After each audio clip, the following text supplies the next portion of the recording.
I'm a female student in her 20s, attending a big institution in the Midwest.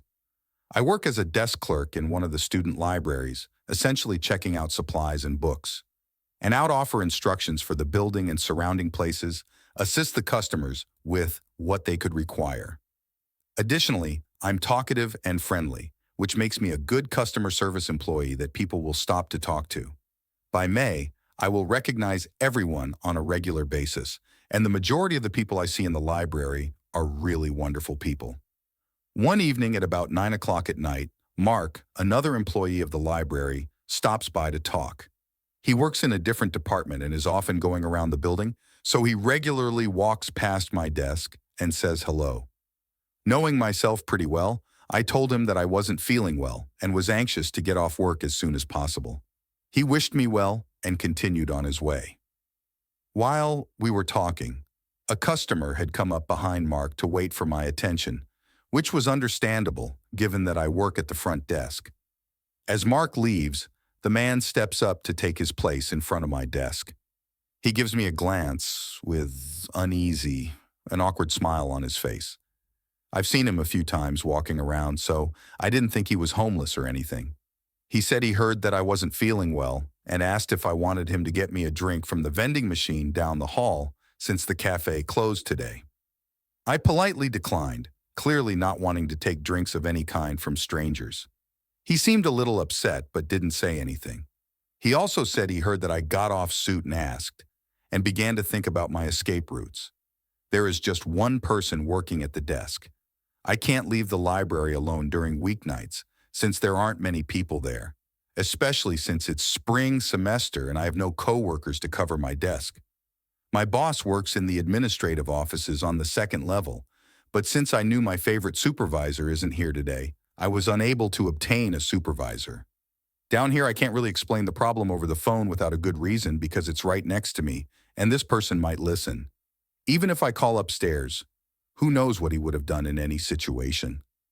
I turned around, trying to hide my confusion and fear on my face, and started wiping the counters with the disinfectant wipes so I would have something to do instead of staring at this creep for less than a minute. I didn't even turn away from him when I heard clicks on my computer's keyboard. I turned around and saw that he had opened my Facebook page. He must have used the keyboard camera to switch tabs because my Facebook was open.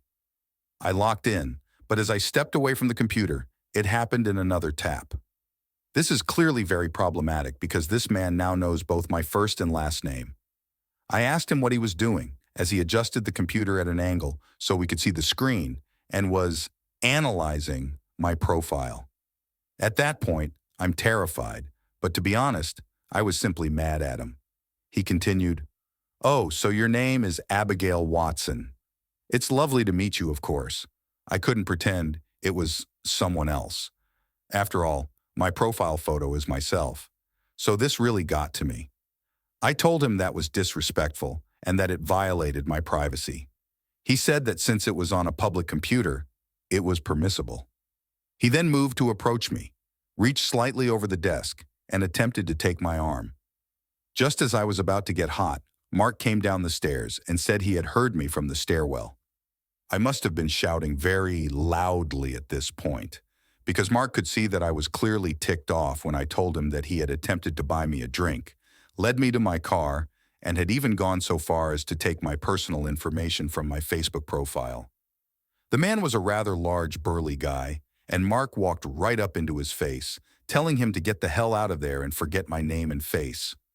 The creeper guy held up his hands and grinned, backing away a few steps. The old, "Hey, it's okay. I'm just seeking to establish a few friends around here." When I warned him I would phone building security if I saw him at my desk again, he yelled at me to get over it and called me ugly names before bolting from the scene. Mark inquired about my well-being, so I requested him to temporarily cover the desk.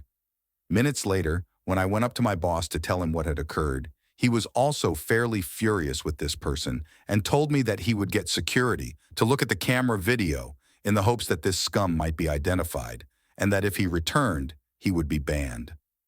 It appears that he had a history of stalking while he was a student here. Female pupils said awful, And you haven't seen him since I reported him to campus police, but he hasn't actually harmed you back. For the past few hours, my sister and mother have been attempting to make sense of this, and the information is becoming less consoling. Mark now makes his rounds at my dad's while I work evenings.